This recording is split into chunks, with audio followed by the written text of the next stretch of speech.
So let's start the second session for today. Again, continuing with the economy revision only. I have kind of completed the trade agreements part. So I read about different kind of trade agreements, preferential trade agreement, free trade agreement. Then you have comprehensive economic partnership, right? CECP. Okay, comprehensive economic partnerships. See, this is really confusing this part. So it is SECA and SEPA, right? So cooperation agreement and one is your basically SECA and SEPA partnership. Okay, one is cooperation and second is partnership. Partnership is more, I would say, closer relationship between countries for trading. So in SEPA, what happens is basically intellectual property rights also come in apart from goods and services. That is the thing about SEPA. India has SEPA with Japan as well as Korea, and India has SECA, that is comprehensive economic cooperation agreement with. It has this with SECA. India has it with Sri Lanka. No, this is very confusing. India has SECA with, I think, yeah, Sri Lanka, right? Oh, sorry. So India has SECA with Malaysia and Singapore. Okay, Malaysia and Singapore. India has SECA. Okay, FTA it has with Sri Lanka and ASEAN, right? Then preferential trade agreement, India has it with Mercosur. So Mercosur has four countries currently. I have learned them with an acronym of BAPU, BAPU, which is Brazil, Argentina, Paraguay, and Uruguay. And Venezuela was part of this, but later on it was removed. So that is about this. Then I read about custom unions also. Let's try to revise all of the trade agreements at once. Preferential trade agreement, so it has a list of so it has a list called the positive list. So whichever items that are part of this positive list, then there is basically a relief in the tariffs. And so India has preferential trade agreement with Mercosur, as I said previously, and Chile, right? Then comes your free trade agreement. So in case of free trade agreement, so in case of goods and some services, so it happens is your basically your tariff barriers is zero here, right? So your tariff barrier is zero here, and so no tariffs will be there. And then again, so there will be a negative list also. The negative list will contain those items where this FTA is kind of excluded, right? So this is your negative list here. And so India has FTA with Sri Lanka and ASEAN, right? And then apart from that, after FTA we move to even more uh, even more connected trade agreements, that is what you can call as SECA, that is comprehensive economic cooperation agreement. So in this particular agreement then comes goods, services, right? So in the case of FTA there were limited number of services, but here services come in more profoundly. And even investment comes in here, not only just goods and services, it is investment also. So right, then the countries India has SECA with is Malaysia and Singapore. uh,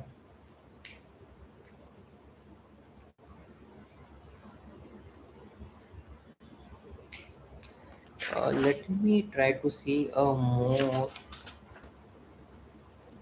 Okay, otherwise let's complete the SEPA first. So comprehensive economic partnership agreement. So it is so from P I have remember it as intellectual property rights. So it comes with additionally from goods, services, and investment. It has intellectual property rights also. So India has this agreement with India has SEPA with Korea and Japan. Right, now comes custom union.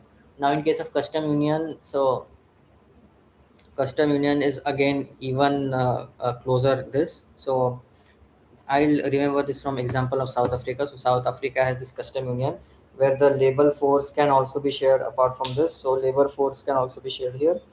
And what else? What else? Yeah, labor force. And after this comes common market. Uh, Custom union.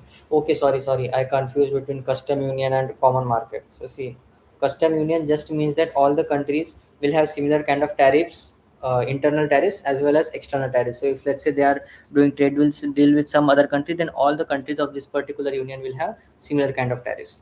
Then comes common market. In case of common market, labors can be shared as well. And then at the end comes economic union, where even the fiscal and monetary policies are kind of kept common. So this was about trade agreements.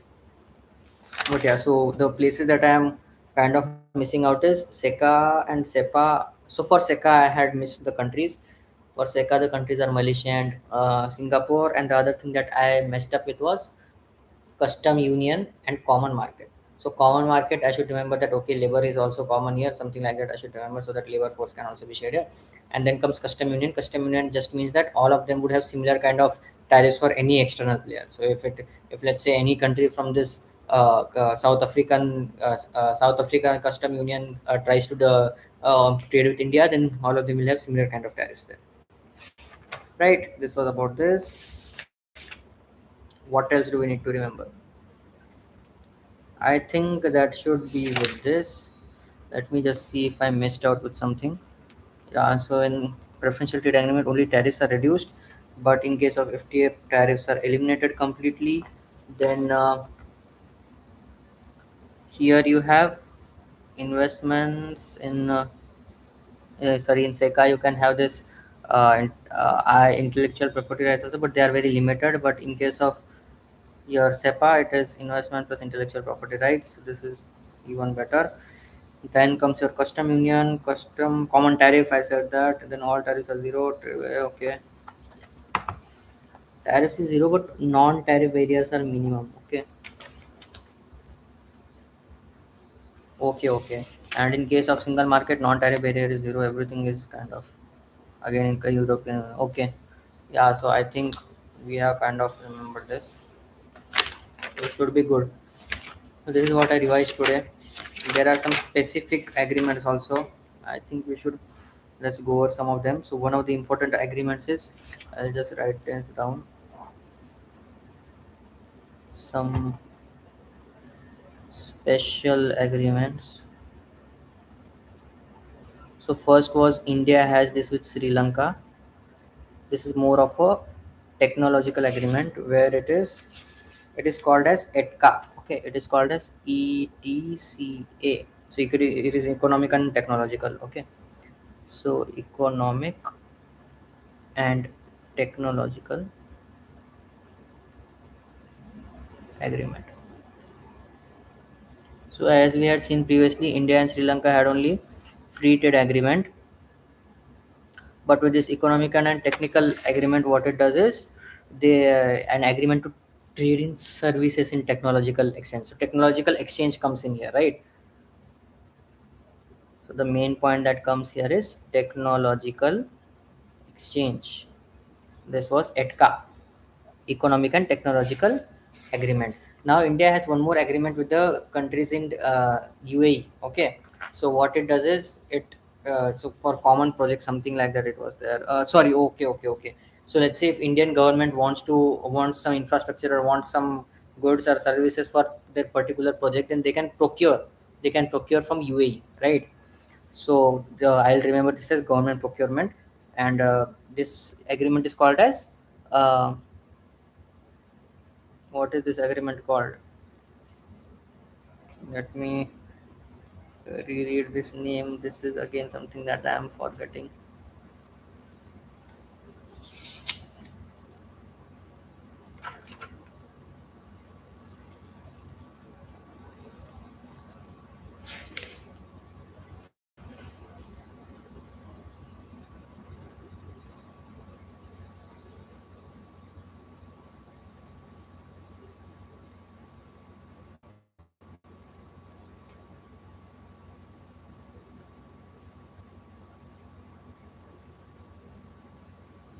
There is no specific name for this, I think. Or is there? So it's just that I have to note that this is the first instance where India is including government procurement and okay, government procurement in FTA with UAE. But the condition is that it should be above rupees 200 crores.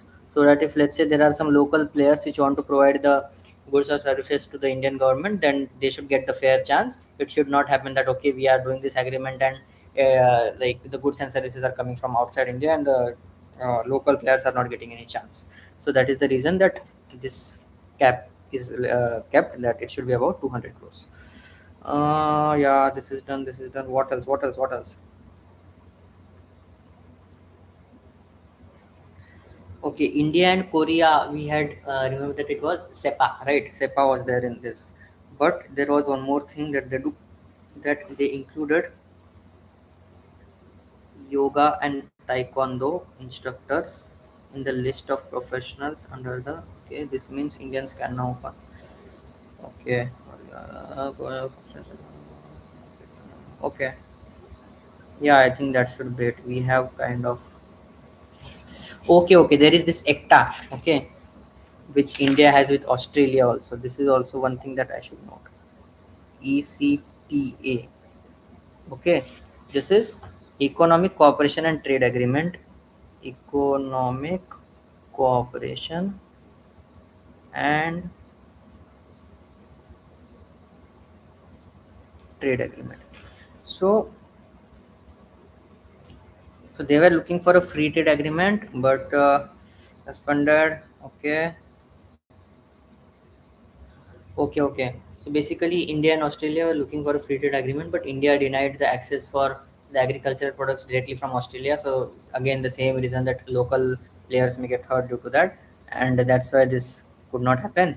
So in 2022, ETCA between was signed. The ETCA is an interim trade deal that would help for a deeper, comprehensive economic pave the way. Okay, so there is no agreement as such, as something like SECA or SEPA. It is ECTA, Economic Cooperation Trade Agreements.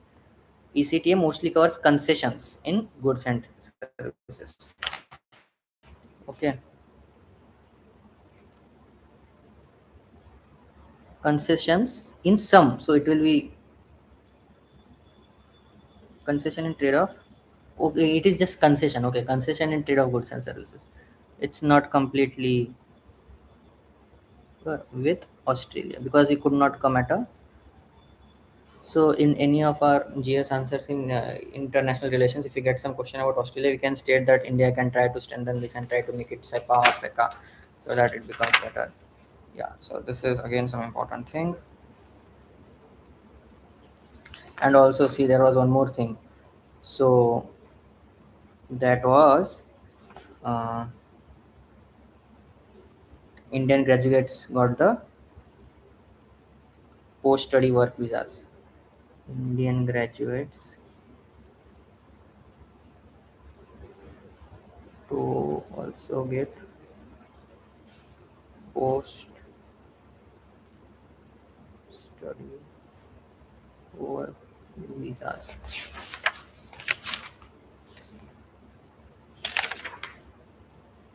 This is good, right? Chalo. Now I'm trying to read about manufacturing in India. Okay, let's put up a Thomas. I'll try to read it myself for some time, and then we'll try to memorize and remember everything else, right? Then we'll move to industries. There is a lot to cover. Let's try to cover as much as possible. Steps undertaken to boost manufacturing in India. Recently, government has taken various steps in addition to ongoing steps to boost national manufacturing policy, national industrial corridor program.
I want some examples about this when we are saying na that we have intellectual property and investment also. I wanted to know what is that exactly.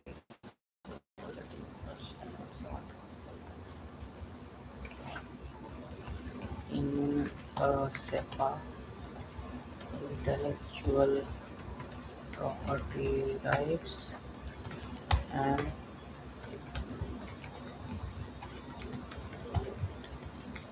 what does that exactly mean? Explain with an example.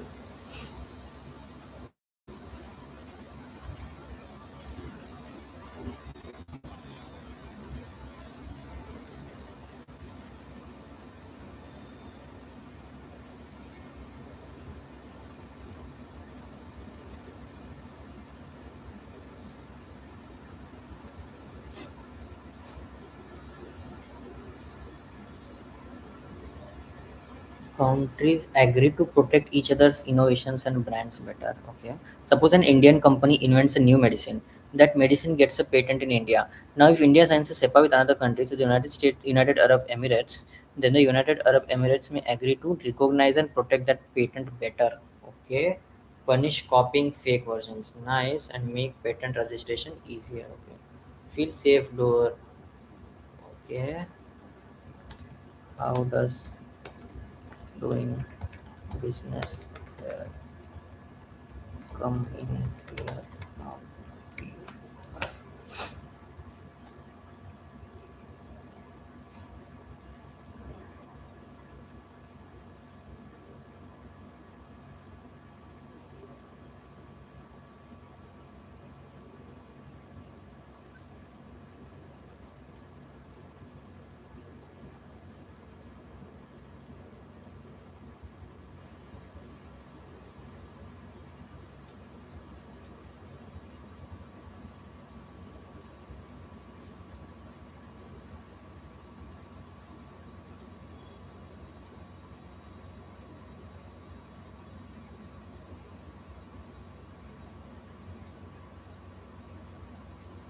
Okay.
Okay, so let me summarize what I just read about this investments and IPR. I was slightly unsure on this. How does this exactly work? So let's say there is an Indian brand which came up with an invention, and they patented it in India. But let's say now they want to kind of sell their products in, let's say, Korea. Okay, but let's say Korea doesn't recognize the IPRs of India, right? Then what can happen is the local companies can make a copy, and Korea would not take any action against them, right? Because they do not recognize the intellectual property rights of that company that it patented with India, right? But when, let's say, India has this agreement, that is SEPA, with Korea, then in that case, none of the companies in Korea can easily copy the product that an Indian brand is selling if it is patented, and if they do so, then they are punishable. So what will happen is this will foster Indian companies, and it will enable Indian companies to make more and more to kind of export more and more of their products to Korea, and even this is what it does. Now, when you say about investment, what it means is that, let's say some of the Indian company wants to establish an office in Korea, or let's say a Korean company wants to establish an office in India. So if they have this SEPA with us, it means that, see, even with FDI, they can invest and invest in the company's building and establish their resources here. But with this SEPA, what happens is there is more recognition to it. So the rules won't change that quickly. If, let's say, there is some change in the rule with FDI, then that won't get reflected that quickly into this. So that is a more safer option, and companies would feel it more comfortable to invest in that particular country. So that is what about intellectual property rights and investments, which was part of SEPA, right? So yeah, that was my confusion. Now let's again continue to the manufacturing part. 6 steps undertaken to boost manufacturing in India.